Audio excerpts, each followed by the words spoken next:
temporarily. It was his daughter's fault, of course.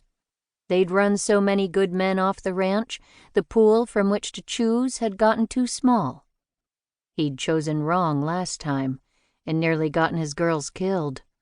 The knowledge still stung. That's when the general decided he needed a more permanent solution. He'd created the task force, sent Navy SEAL Brian Lake to marry Cass, and that had worked out just fine.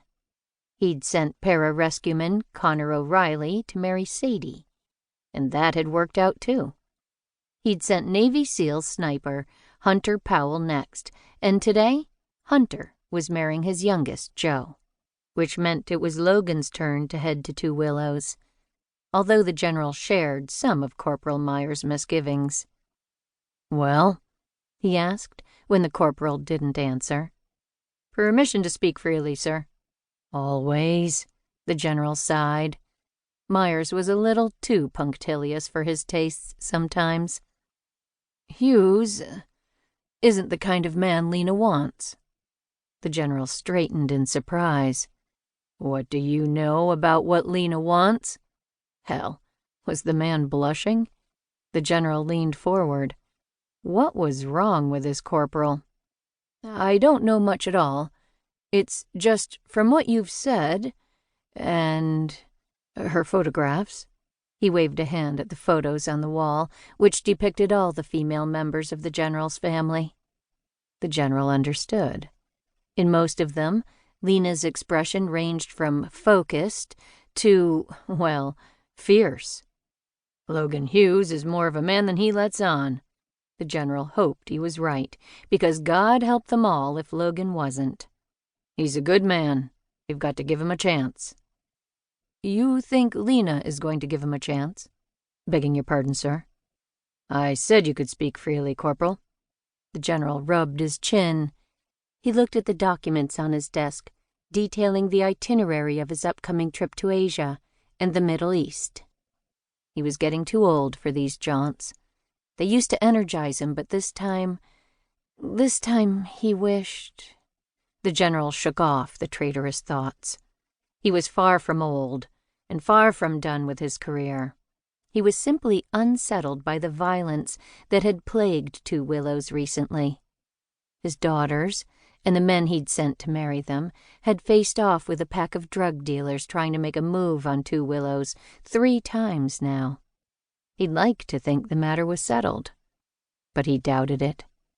And then there was the matter of his grandchild.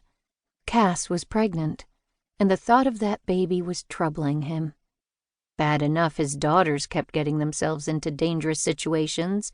A baby needed to be protected. And a baby made him think of his wife. Amelia would have loved grandchildren if she'd lived long enough to see them. He cleared his throat.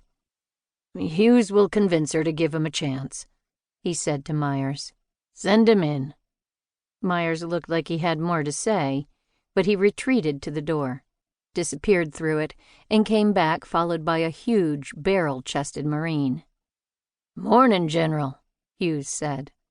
The general surveyed him, took in his short-cropped light brown hair, direct blue-eyed gaze, massive biceps, and semi-aggressive stance.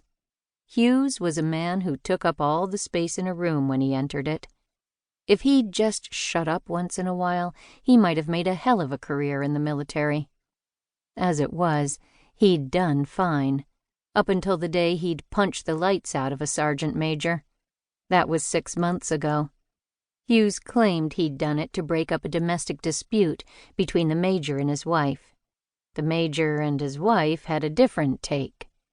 The whole affair had been hushed up quickly for the sake of the assaulted man, his marriage, and his reputation.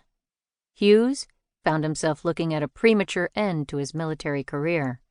The general had seized the opportunity to add another man to his task force. "Ready to head to Montana?"